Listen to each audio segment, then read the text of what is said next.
말씀은 신약 성경 제일 먼저 있는 마태복음 19장 23절부터 29절까지 봉독합니다.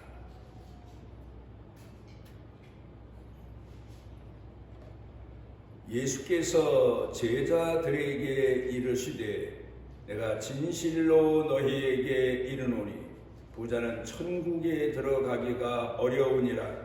다시 너희에게 말하노니 낙타가 바늘기로 들어가는 것이 부자가 하나님의 나라에 들어가는 것보다 쉬우니라 하시니 제자들이 듣고 몹시 놀라 이르되 그렇다면 누가 구원을 얻을 수 있으리이까?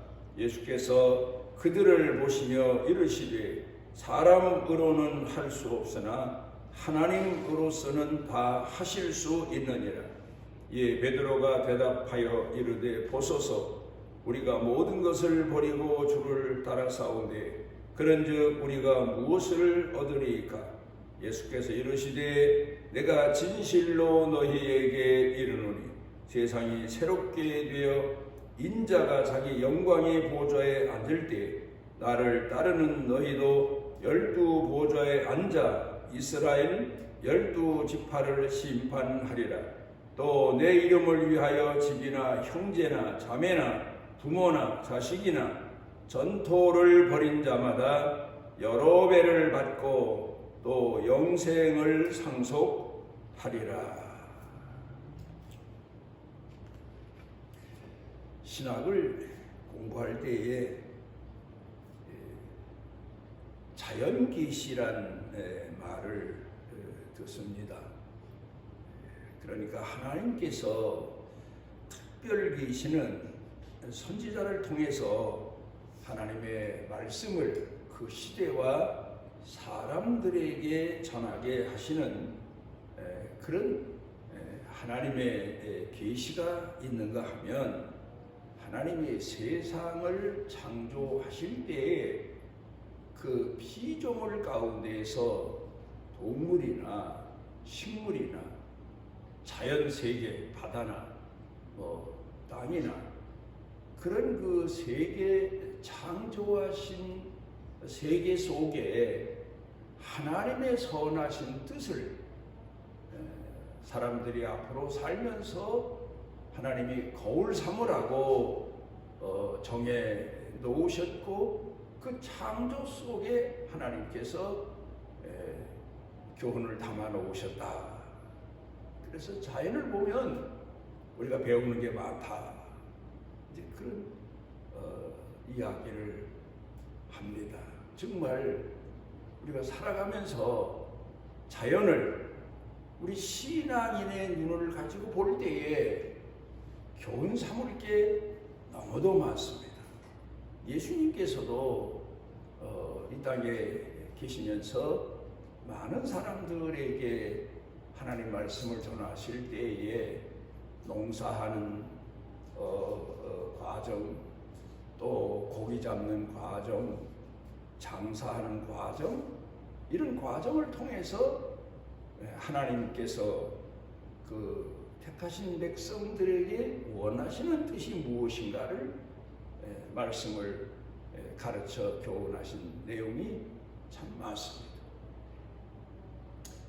그런데 학자들이 이런 얘기를 합니다. 학자들이 동물 세계에 대해서 이런 얘기를 하는 이유는 사람들에게 동물을 보면서도 좀 배워라, 그런 의미에서 이런 얘기를 한 것 같습니다. 사자는 동물의 왕, 사자는 세 가지의 특징을 가지고 있다, 그렇게 말합니다. 첫째로 먹는 시간, 식사 시간 외에는 절대로 식사를 하지 않는다. 사람은 수시로 먹잖아요. 그런데 동물의 왕인 사자는 먹는 시간만 먹는다는 거예요. 나머지는 우리 사람들처럼 간식을 한다든가 주전부리를 한다든가 그런 게 없다는 거예요. 그런데 이 사자들은 이 배를 채우기 위해서 2, 3일에 한 번 실컷 먹고는 2, 3일 동안은 아무것도 먹질 않는다. 식사 시간 외에는 먹질 않는다. 사람들은 수시로 먹고 자주 먹고 그러다 보니까 이 먹는 문제를 통해서 사람은 문제가 생기고 병도 생기고 어쨌든 복잡해진다. 먹는 게 너무 많다. 이제 그런 교훈을 이야기하고 있습니다. 그 다음에 두 번째로는 사자는 결코 자기가 사냥한 고기를 그렇게 애를 쓰고 목숨을 내걸고 사냥할 때도 있는데 그렇게 사냥한 고기를 먹고 나서는 저장하지 않는다. 저장하지 않는다. 어디다 감춰두질 않는다. 그런 얘기. 그러니까 사자가 먹고 남은 건 그 다음 다른 동물이 먹고 또 그 다음 또 다른 동물이 와서 먹고 그러니까 나눈다. 그걸 얘기하고 있어요. 사람은 자기가 한 번 먹고 나면 나머지는 다 감추고 저장하고 쌓아두고 이제 그런다. 이제 그런 약점이 사람에게는 있다. 그 다음에 또 이 사자는 살아있는 고기만 먹는다. 생고기만 먹는다. 이제 그런 얘기를 합니다. 그리고 썩은 거 이런 거는 자연 세계에는 참 그 동물의 세계가 묘한 게 사냥해서 이제 먹는 사자 같은 짐승이 있는가 하면 그 다음에 그 짐승이 먹고 남은 것을 또 가서 먹는 것도 있고 맨 나중에는 청소 동물이라고 할 정도로 마지막 남은 거, 썩은 거, 상한 거 이런 것들을 먹고 사는 동물도 있고 어쨌든 그렇습니다. 그런데 사람들은 그러니까 사자는 생고기만 먹는데 그런데 사람은 썩은 고기도 먹고 마치 그 청소 동물처럼 그러니까 부정한 것 제 것이 아닌데 제가 애를 쓰고 노력해서 얻은 게 아닌데 훔쳐다 먹고 뺏어다 먹고 사람들은 그렇다. 그래서 사람들의 세계가 이렇게 타락하고 부패했다. 왜냐? 욕심 때문이다. 이런 거를 학자들은 그 사자 세계를 통해서라도 좀 배워라. 그런 의미에서 사자의 특징 세 가지 그런 교훈을 이야기한 것 같습니다. 그런데 인간 세계는 어떠냐? 인간 세계는 욕심 때문에 너무 이 불균형 현상이 많다.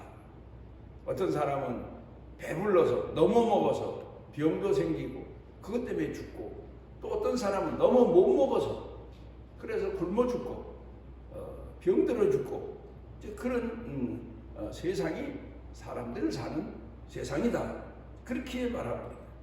식량 문제 전문가들, 식량 문제를 연구한 전문가들의 말에 의하면 해마다 각 지역에서 농사를 짓는데 그 생산되는 농사만 가지고도 골고루 나누어 먹는다면 세계에 배고파 굶주려 죽는 사람이 없다는 거예요. 그렇게 해마다 거두는 게 상당하다는 거예요. 해마다 사람들이 거둬들이는 양식이 넘쳐난다는 거예요. 풍성하다는 거예요. 근데 왜냐? 그건 나누질 않았어. 쌓아놓고 자기네만 먹고 그래서 기아로 죽는 사람들이 많다. 그런 얘기를 합니다. 미국과 카나다 그 넓은 들판에서 거두어들이는 일련의 식량이면은 아메리카 전체, 남아메리카 전체까지도 저 멕시코나 그 아래 아르헨티나, 콜롬비아 이런 전체가 다 먹고도 남는 그런 분량이다. 그렇게 말합니다. 그런가 우리나라도 그 어느 보고서를 보니까 이 정부에서 농사하는 사람들이 농사한 것을 이제 사들여서 쌓아놨는데 그 관리하는 게 상당히 골칫덩어리다. 어떤 건 3년 내지 5년 된 식량도 있어서 이걸 사람이 먹을 수가 없을 정도가 되니까 이걸 짐승 사료로 만들기도 하고 뭐 다른 방법으로 처리한다. 뭐 이런 보고서도 있습니다. 어쨌든 사람들의 욕심이 결국 어떤 사람은 너무 많이 쌓아두어서 문제가 생기고 어떤 사람은 한 끼 먹을 양식도 없어서 줄여서 병들고 마음 고생하고 살아가는 사람들이 많다. 이런 보고서를 내놓고 있습니다. 며칠 전에 뉴스를 보니까 기가 막힌 현상이 있습니다. 아프가니스탄 텔레본과의 전쟁을 미국서 포기하고 난 후에 그 나라가 혼란에 빠져버리고 말았습니다. 그러다 보니까 나라 경제가 뭐 말이 아니죠. 그래 그 나라 사람들 중에 다음 끼니를 어떻게 때울까 그렇게 걱정하는 사람들이 2, 3천 만 명이나 된다. 기막힌 얘기. 그리고 많은 여자들이 가슴을 옆구리를 보이는데 전부 말하자면 우리로 말하면 수술 흔적이 있어요. 그 왜 그러냐고 물어보니까 장기를 팔았다는 거다. 살기 위해서, 당장 먹고 살기 위해서 자기 몸속에 있는 장기를 떼서 팔았다는 거예요. 그게 흉터가 있어요. 근데 그것도 처음에는 장기 한 달을 사가는데 2,000불씩 주더니 이젠 지 혼자가 하도 많아서 1,500불로 떨어졌다. 그리고는 많은 사람들이 방법이 없으니까 일하기 싫어서가 아니라 일할 데도 없고 뭐 먹을 것을 구할 수 없으니까 길가에 아이 데리고 나가서 구걸하는데 운이 좋으면 1불이라도 미국 달러로 구걸하면 그거 가지고 하루 어떻게 그냥 연명하고 그렇게 사는 사람들이 많다. 그런 안타까운 소식을 뉴스로 보내기도 했습니다. 그런데 우리가 살아가면서 이 사람들 사는 세계에서 가장 큰 문제가 뭐냐? 바로 욕심이죠. 그리고 사람들이 사는 방법에 문제가 있다. 이걸 우리가 한번 생각해 보면서 오늘 성경 본문 말씀으로 돌아가 봅니다. 예수님께서 사람에게 있어서 특별히 가르치시는 교훈, 오늘 이 시대를 향해서 가르치시는 교훈이 뭐냐? 사람은 두 주인을 섬길 수 없다. 두 주인. 누굴 말하고 있는가 하면 하나님과 돈을 같이 섬길 수 없다. 이걸 얘기하십니다. 주인이 둘일 수 없다는 거예요. 결국 사람들마다 보면 하나님을 공경한다고 하는데 자세히 보면 아니에요. 그게 바로 우리들 세계에서 예수 믿는 사람들 세계에서 발견되어지는 많은 문제들입니다. 역사학자들은 현대를 가리켜서 만몬의 시대다. 그렇게 얘기합니다. 물질의 세계, 물질이 우상이 된 시대. 경제가 뭐 좋아지고 있다. 경제 문제다. 뭐 이런 모든 문제를 얘기하는데 결국 사람들이 물질을 위주로 하고 있다. 중세 시대 같은 데 보면 하나님 공경하는 신앙이 꽃을 피웠던 이제 그런 시대 아닙니까? 그래 유럽 같은 데 가서 보면 그 흔적들이 많이 남아 있습니다. 그런데 오늘 여기 성경 본문으로 돌아가서 다시 생각해 보게 되면 사람은 두 주인을 섬길 수 없다. 결국 하나님과 재물 중에 더 중히 여기는, 주인으로 여기는 그런 사람들이 있다. 하나님을 섬기는데 먹고 살고 입고 살고 돈이 필요하고 이제 그런 하나님이 목적인 사람들이 있는가 하면 또 하나는 우리 예수 믿는 사람들이 한번 자세히 살펴봐야 됩니다. 하나님이 수단이 되는 사람들이 많아요. 잘 먹고 잘 살기 위해서는 하나님 공경한다. 복 받기 위해서. 이런 사람들은 물질이 주인이에요. 하나님이 수단이 되고. 그런데 하나님을 바로 공경하는 사람들은 왜 먹느냐? 하나님 공경하고. 칼뱅 신학 가운데에서 중요한 게 우리가 왜 일을 하느냐? 하나님 공경하기 위해서. 우리가 왜 먹고 사느냐? 하나님 공경하는 목적을 가지고 산다. 이제 그게 칼뱅이 가르쳐준 신학의 원리입니다. 그런데 오늘 성경 본문 가운데에서 소개되어 있는 내용을 놓고 보게 되면 바로 하나님을 공경한다고 했는데 예수님이 이 사람을 보시고 나셔서 분별하시고 말씀하신 내용이 너 하나님을 수단화하고 있구나. 잘 먹고 잘 살고 성공하고 젊은 사람으로서 그러기 위해서 하나님을 공경하는 거다. 너 하나님을 공경하기 위해서는 내가 지금 제일로 중히 여기는 것들을 다 버려라. 목적을 바꿔라. 방법과 목적이 너는 바꿔졌다. 이런 말씀하고 계시죠.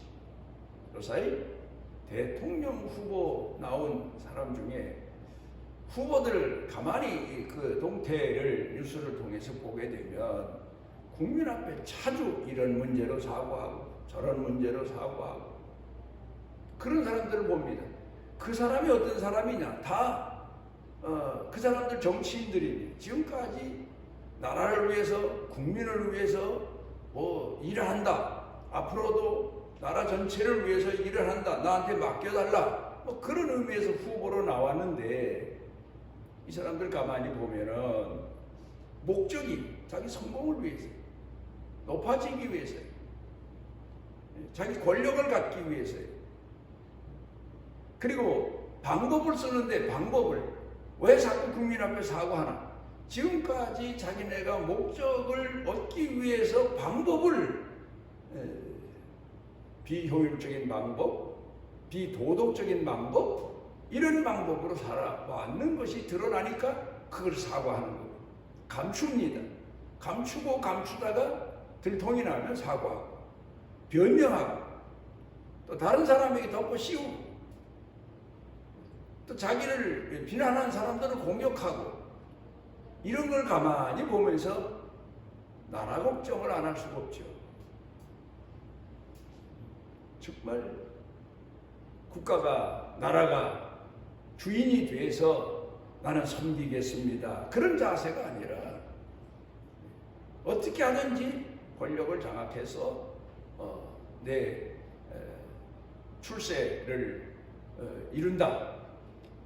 그런 목적을 가지고 나와서 그 혼란을 국민에게 주는 것 같아요. 그 사람들 가만히 하는 얘기 들어보게 되면 그러면 그 사람들은 그렇다 치더라도 우리 예수 믿는 사람들도 분명한 목적을 가지고 오늘을 살아가야 됩니다. 그런데 오늘 이제 성경 본문 말씀 이전에 보면 한 부자 청년이 예수님께 나와서 내가 어떻게 하여야 영생을 얻으리까? 너 하나님 계명을 지켰느냐? 다 지켰습니다. 그런데 내가 보니까 너는 하나님 계명을 지켰다고 하는 것도 지금까지 하나님을 섬긴다 하는 것도 내가 잘 됐으니까 잘 되니까 하나님을 수단화하고 내가 잘 되는 걸 목적화했다. 그러니 한번 바꿔봐라. 내 권위를 세워주고 성공자라는 칭호를 얻고 내 인생에 만족을 주는 것을 다 버리고 하나님만 주인으로 섬기면서 나를 따르라. 그러니까 이 사람이 근심하며 돌아갑니다. 그리고 난 다음에 예수님께서 제자들에게 말씀하시기를 부자가 그렇죠. 목적이 바뀌어진 사람이 천국을 알 수 있느냐? 못 간다 그 말씀이죠. 그건 마치 낙타가 바늘귀로 들어가는 것과 같다. 뭐 그 말을 여러 가지로 신학자들이나 설교하는 사람들이 설명을 합니다. 바늘귀가라기보단 바늘구멍이 있다. 바늘구멍과 같이 자기 몸만 들어가는 이제 그런 성을 쌓아놓고 날이 저물면 밤에 원수들에게 습격을 받을까봐 대문을 다 잠그고 군사들이 지킵니다. 그런데 그 문 닫은 후에 늦게 도착하는 사람들이 겨우 밖에 있으면 자기 목숨까지 도둑들에게나 도둑들한테 잃을 것 같으니까 몸이라도 생명이라도 유지하기 위해서 가지고 온 짐보따리는 뭐 물론 가져 들어올 수 없고 자기 몸만 겨우 들어올 수 있는 그런 구멍을 만들어 놨다. 그걸 말씀하신 거다 아니에요. 성경 오늘 본문 말씀을 읽고 또 읽어보면 목적을 바꾸어라. 그런 의미에서 가르쳐 교훈하시고 계십니다. 우리로 말하면 유대 나라에서 예수님께서 낙타가 바늘귀로 그러셨는데 우리나라는 황소가 바늘귀로 들어가는 것이 부자가 천국 가는 것보다 쉽다. 그런 교훈의 말씀입니다. 그러니까 제자들이 놀라서 그러면 부자는 다 지옥 갑니까? 어떻게 구원받습니까? 사람으로서는 할 수 없지만 하나님으로서는 하실 수 있다. 기가 막힌 말씀입니다. 사람 중에 보면 자기 자신을 과대평가하고 그런 사람들 많습니다. 뭔가 오늘 우리 세계도 그래요. 우리 사는 세상도 그래요.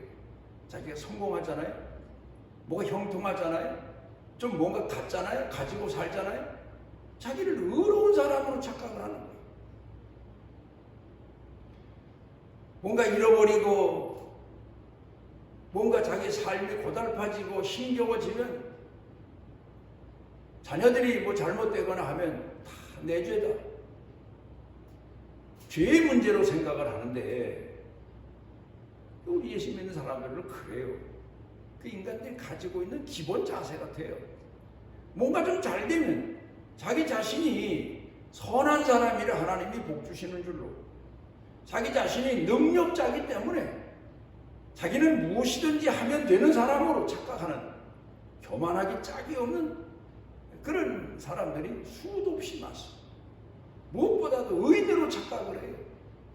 내 옆에 못 사는 사람이 있으면 저 사람은 조상 때부터 무슨 죄가 많아서 하나님 앞에 죄를 많이 져서 숨은 죄라도 있어서 저렇게 못 살고 나는 조상 때 못 살았으면 내 대 와서 잘 살게 됐으면 내가 복을 타고 나서 의로워서 선해서 하나님이 이렇게 복 주셨다.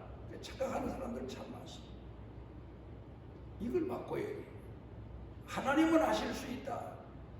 성경 가운데 보면 교만한 부자들, 겸손한 부자 아니에요. 교만한 부자들, 뭔가 자기는 이 시대의 정의의 기준인 것처럼 착각하는 부자들 하나님이 연단시키십니다. 욥을 통해서 우리가 많은 걸 배웁니다. 당대 의인이다. 모든 사람이 의인이라고 칭송을 했지만 본인 자신도 이 시대에 나처럼 내가 기준이다. 나처럼 사는 사람들이 몇이나 될까? 착각하고 있었던 것 같아요. 하나님께서는 이 욥이 물론 흠도 없고 문제도 없는 사람이지만 제일 큰 문제는 그것만이에요. 내가 의로워서 하나님 복 주셨고 자식도 이렇게 많고 양떼도 소떼도 늘고 의인으로 착각을 하는 거예요. 본인 자신. 그 하나님께서 모든 걸 다 잃게 하시니까 이 사람이 나중에 자기 자신이 어떤 존재인가를 깨닫게 되잖아요. 뒷갈만도 못한 존재. 그걸 깨닫습니다. 사도 바울을 가끔 생각해 봅니다. 사도 바울 대단했던 사람이에요. 최고의 학벌을 가지고 있어요. 똑똑도 해요. 그런데 이 사람이 자기 자신이 만물에 찍기만도 못한 존재라고 하는 사실을 깨닫기까지 하나님이 모든 것을 다 스스로 버리게도 하시고 하나님이 버려지도록 하시고 결국 사도 바울이 자기 자신의 실체를 깨닫게 되고 낮아지고 또 낮아지고 만물에 찍기만도 못한 그런 존재임을 깨닫게 되고 거기까지 하나님께서 사도 바울을 연단시키셨다. 그래서 구원의 백성이 됐고 하나님의 사도가 됐고 하나님께서 사랑하시는 하나님의 일꾼이 됐다. 그렇게 생각해 볼 수 있어요. 구약 성경 가운데도 보면 신앙의 조상들이 연단받은 과정을 보면 다 그래요. 아브라함도 그가 실패를 거듭하던 것도 자기 존재가 어떤 사람인가를 깨닫게 하기 위해서 하나님 그 과정을 걸어가게 하신 것 같아요. 내가 너와 함께 한다 하셨는데 그 하나님이 함께 안 하셨나? 아니에요. 함께 하셨어요. 가난할 때도 함께 하셨고 그가 부유할 때도 함께 하셨고 고난당할 때도 함께 하셨고 형통할 때도 함께 하셨어요. 근데 함께 하셨는데 왜 고난을 당하느냐? 그에게 하나님은 겸손을 가르치실 필요가 있고 연단을 가르칠 필요가 있기 때문에 하나님이 그렇게 만드셨다. 야곱을 놓고 봐도 그래요. 야곱도 욕심을 내서 형이 받을 축복까지 다 받고 싶은 욕망은 좋지만 그 욕심으로 이루어집니까? 이제 그 과정을 거치는데 연단, 그 다음에 시련 이런 걸 통해서 결국 야곱이 이스라엘이 되는 과정을 거쳐가게 되는 것을 보게 됩니다. 하나님이 하실 수 있다. 오늘 이 말씀은 하나님께서 연단시키시고 훈련시키시면 가능하다. 겸손하도록 가능하다. 며칠 전에 어떤 친구가 저한테 보낸 간단한 내용의 글이 있었는데 우리나라 그 유명한 재벌 회장이 돌아가기 전에 메모처럼 쓴 교훈적인 얘기입니다. 많은 사람들을 향해서 여러분 내가 지금 이만한 걸 가지고 있지만 내가 최고의 자동차를 타고 다니지만 내가 죽으면 누군가가 또다시 이 차를 타고 다니게 될 거고 내가 이 많은 영광을 누리지만 내가 죽으면 누군가 다른 사람이 누리게 될 거다. 결국 건강을 잃고 나니까 아무 소용도 없다. 여러분 건강 지키십시오. 그분은 거기까지밖에는 못 깨닫고 가셨어요.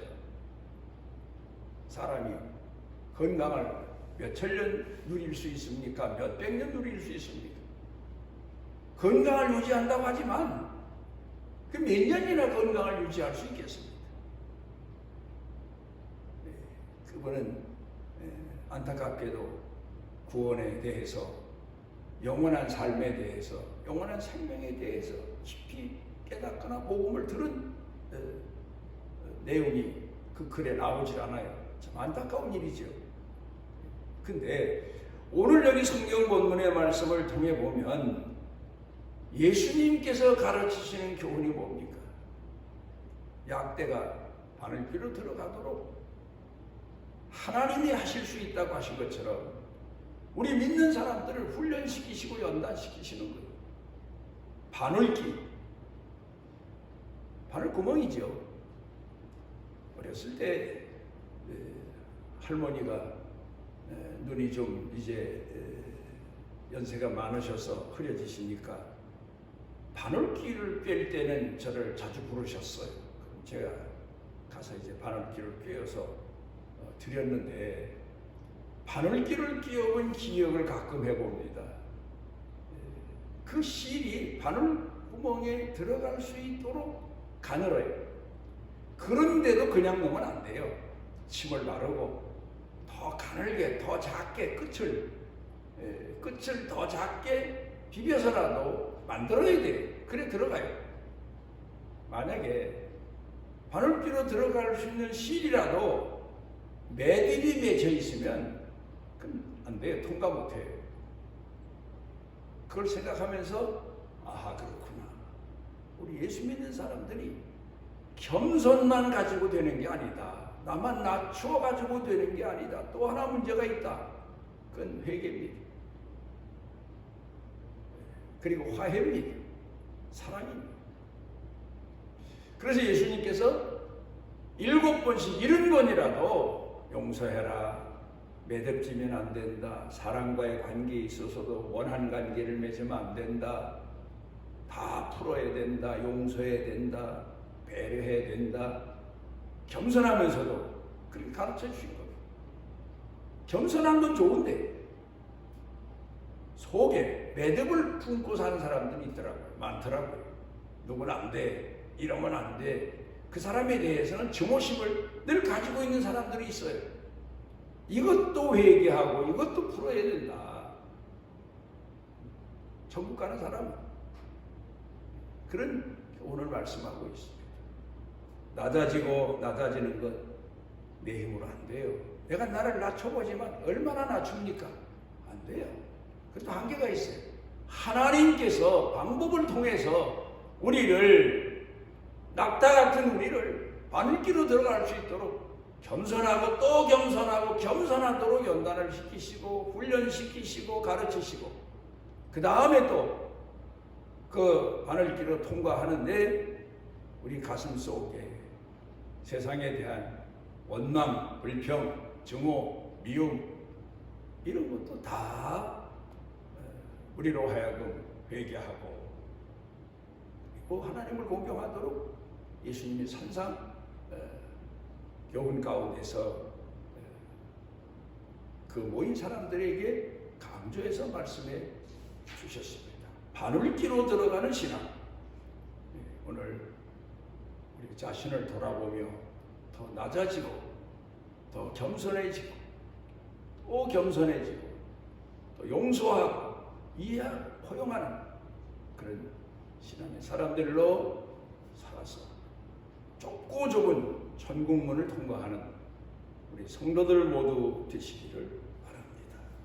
우리를 오늘도 사랑하셔서 주 앞에 모아주신 아버지 하나님, 우리가 오늘을 살아가며 이런저런 일로 나를 크게 생각하고 능한 자로 착각하고 교만하고 그래서 하나님 공경하는 신앙인으로서 온전한 길을 걷지 못할 때가 많습니다. 주님, 우리 모두를 불쌍히 여겨주시고 우리가 만물에 찍기만도 못한 존재인 것을 깨달은 사도 바울처럼 우리 자신의 존재 가치가 주님의 긍휼 속에 있음을 아는 특별한 은혜를 더하여 주시옵소서. 그리고 주께서 제자들에게 가르쳐 주신 대로 우리 모두도 주께서 우리에게 주신 구원의 문을 늘 통과하고 주 앞에 긍휼하신 은혜를 입을 수 있는 신앙인으로 살아가는 교훈을 더해 주시고 깨달음을 더해 주시고 감동하시는 총을 더해 주옵소서. 예수님 이름으로 기도드리옵나이다. 이스라엘의 하나님 여호와께서 그 날개 아래 보호를 받으러 온 내게 온전한 상 주시기를 원하노라. 우리 주 예수 그리스도의 무한하신 은혜와 아버지 하나님의 지극하신 사랑과 성령님의 감동 위로 교통하시는 은혜와 은총이 사랑하는 자녀들 생각, 마음, 영과 육 사는 생활, 일터, 경영 그리고 온 교회 중에 넘치고 넘치도록 함께 하시기를 축원하옵나이다.